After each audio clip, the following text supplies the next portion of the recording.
સુરતના ડિંડોલી વિસ્તારમાંથી ચોરીના લોખંડના સળિયા સહિત લાખોના મુદ્દામાલ સાથે એસઓજીની ટીમે 4ને ઝડપી પાડ્યા હતા।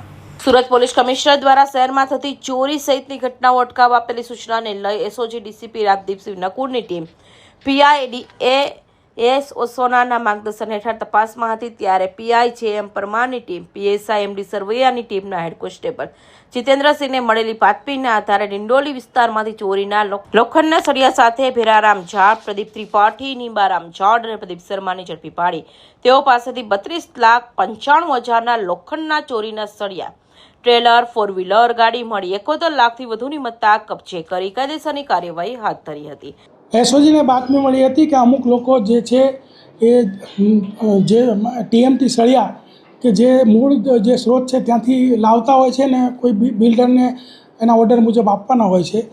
ત્યારબાદ જ્યારે સિટીની અંદર પ્રવેશતા પહેલાં આ લોકો કોઈ વેબ્રિજ પાસે બિલ્ડરના માણસને બોલાવી અને સળિયાનું વજન કરી અને એ લોકોને ચિઠ્ઠી આપી દેતા હોય છે। ત્યારબાદ 1-1.5 કલાકનો જે સમય રહેતો હોય છે એ દરમિયાનમાં અહીંના ડિંડોલી અને ગોળાદરાનો એક જીતુ અને રાજન તિવારી આ લોકો જે છે એમના માણસો મોકલી અને આ સળિયા જે હોય છે એની અંદરથી ચોરી કરાવતા હોય છે અને ત્યારબાદ એ ચોરીના સળિયા વેચતા હતા।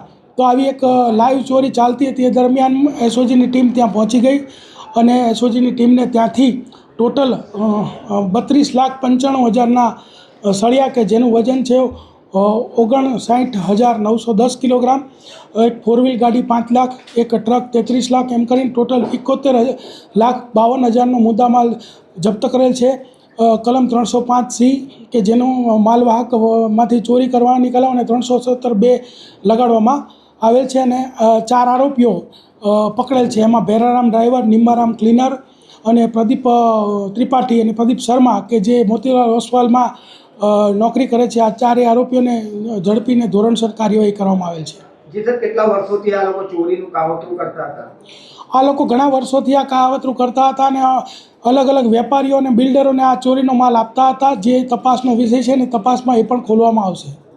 અત્યાર સુધી તપાસમાં બહાર આવ્યું કે કયા કયા બિલ્ડરો કે કયા એજન્ટોને આ સળિયા વેચવામાં આવતા હતા? અત્યારે જે આમાં જે બધું વેચવાનું ને કામ જે જીતુ અને રાજન તિવારી બંને વોન્ટેડ છે એ કરતા હતા અને આ જે લોકો જે પકડાય છે એના દોરી સંચાર મુજબ કામ કરતા હતા। જ્યારે એ પકડાશે ત્યારે આપણને ખબર પડશે કે સુરતના અને સાઉથ ગુજરાતના કયા કયા વેપારીઓ, કયા કયા બિલ્ડર આની સાથે જોડાયેલા હતા। બીજું કે જીતુ અને રાજનનો જે ઇતિહાસ વારંવાર ચોરી કરવાના અગાઉ ગુના દાખલ થયેલા હશે અને આ નીકળશે તો તેના વિરુદ્ધમાં 317(4)ની કલમ પણ ઉમેરવામાં આવશે કે જેમાં હાઈકોર્ટ સુધી જામીન પણ મળવા પાત્ર નથી। વેચનાર અને લેનારનો સંપર્ક કેવી રીતે થયો સાહેબ? જ્યારે કોઈ પણ ગાડી ત્યાંથી નીકળતી હોય ત્યારે એ જીતુ અને રાજન તિવારીનો એ લોકોને કોઈ કોન્ટેક હોય છે અને પછી એને ખબર પડતા આ લોકો આમનો સંપર્ક કરી અને કરતા હતા। હવે આખું જે ષડયંત્ર છે જીતુ અને રાજુ જ્યારે પકડાશે ત્યારે ખુલશે। એમાં એવી હતી કે જે ગાડી ટીએમટી સળિયાની કોઈ બિલ્ડર ઓર્ડર આપે અને ત્યાંથી નીકળે અને ત્યારબાદ જ્યારે સુરત સિટીમાં પ્રવેશે એ પહેલાં વેબ્રિજ ઉપર વજન થઈ જાય પછીથી વચ્ચેના ગાળામાં આ લોકો કાઢી લેતા હતા।